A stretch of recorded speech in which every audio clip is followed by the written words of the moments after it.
Hello friends, welcome to our channel. இன்னைக்கு நம்ம பார்க்க போற ரெசிபி என்னன்னா எக் ஃபிங்கர்ஸ். இது எல்லாருக்கும் பிடிச்ச நல்ல ஈஸியா செய்யக்கூடிய ஈவினிங் ஸ்நாக்ஸா இருக்கும். இது எப்படி செய்யறதுன்னு பார்ப்போம். 3 முட்டை எடுத்துக்கோங்க. அதை உடைச்சு ஒரு பவுல்ல ஊத்திக்கலாம். பவுல்ல ஊத்தி நல்லா பீட் பண்ணிக்கலாம்.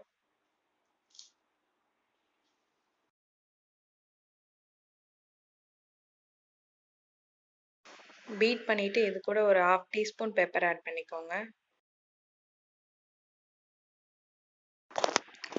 தேவையான சால்ட் ஆட் பண்ணிக்கோங்க.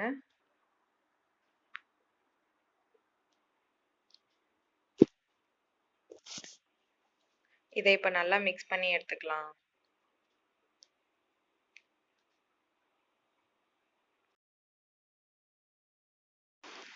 நல்லா மிக்ஸ் பண்ணிட்டு இதை ஒரு ஆயில் தடவின பவுலுக்கு மாத்திக்கோங்க. நம்ம யூஸ் பண்ற பவுல்ல ஆயில் அப்ளை பண்ணியிருந்தாதான் முட்டை வெந்ததுக்கு அப்புறம் நம்ம அடியில ஒட்டாம வரும். நெக்ஸ்ட் ஒரு பேன்ல தண்ணி ஊத்தி அடுப்புல வச்சிடலாம். இந்த பேன்ல இப்ப நம்ம முட்டை ஊத்தி வச்சிருந்த பவுல சென்டர்ல வச்சு மூடி போட்டு மூடி வச்சிடலாம். ஒரு 10 மினிட்ஸ் ஆகும் இந்த முட்டை வேகிறதுக்கு.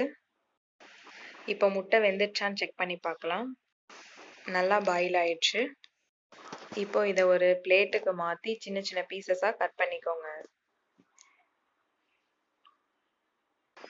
நெக்ஸ்ட் ஒரு பிளேட்ல பிரெட் கிரம்ஸ் எடுத்துக்கோங்க. ஒரு பவுல்ல கொஞ்சமா கார்ன்ஃப்ளவர் எடுத்துக்கோங்க. கார்ன்ஃப்ளவர் மாவுல இப்போ தண்ணி ஆட் பண்ணி நல்லா மிக்ஸ் பண்ணி எடுத்துக்கலாம். நல்லா ஸ்பைசியா வேணும்னு நினைச்சீங்கன்னா இது கூட கொஞ்சம் சில்லி பவுடரும் கொஞ்சம் சால்ட்டும் ஆட் பண்ணிக்கோங்க. இப்போ கட் பண்ணி வச்சிருந்த முட்டை பீசஸை கார்ன்ஃப்ளவர்ல நல்லா டிப் பண்ணி எடுத்து பிரெட் கிரம்ஸ்ல ஒரு கோட் கொடுத்துடலாம்.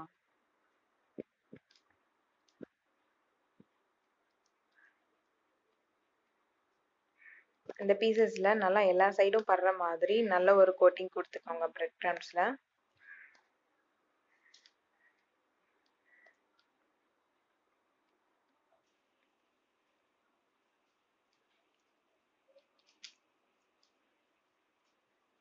இதே மாதிரி நம்ம இப்ப எல்லா பீசஸையும் செஞ்சு எடுத்துக்கலாம். இப்ப இந்த பீசஸை ஃப்ரீசர்ல ஒரு 10 மினிட்ஸ் வச்சு எடுத்துக்கோங்க. பேன்ல ஆயில் ஊத்தி நல்லா ஹீட் பண்ணிக்கோங்க.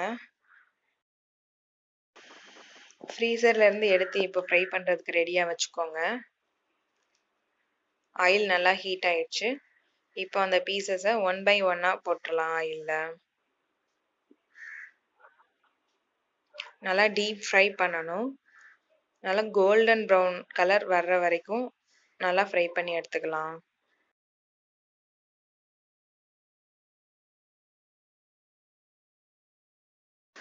இப்போ நல்லா கோல்டன் ப்ரௌன் கலர்ல வந்துருச்சு. நம்ம இப்போ இதை எடுத்துடலாம். இதே மாதிரி நம்ம ரெடி பண்ணி வச்சிருந்த எல்லா பீசஸையும் ஃப்ரை பண்ணி எடுத்துடலாம். அவ்வளோதான், நம்மளோட எக் ஃபிங்கர்ஸ் ரெடி ஆயிடுச்சு. இந்த ரெசிபி எல்லாரும் ட்ரை பண்ணி பாருங்க. பிடிச்சிருந்தா லைக் பண்ணுங்க, ஃப்ரெண்ட்ஸோட ஷேர் பண்ணுங்க, அண்ட் சப்ஸ்கிரைப் பண்ணலைன்னா மறக்காம சப்ஸ்கிரைப் பண்ணுங்க.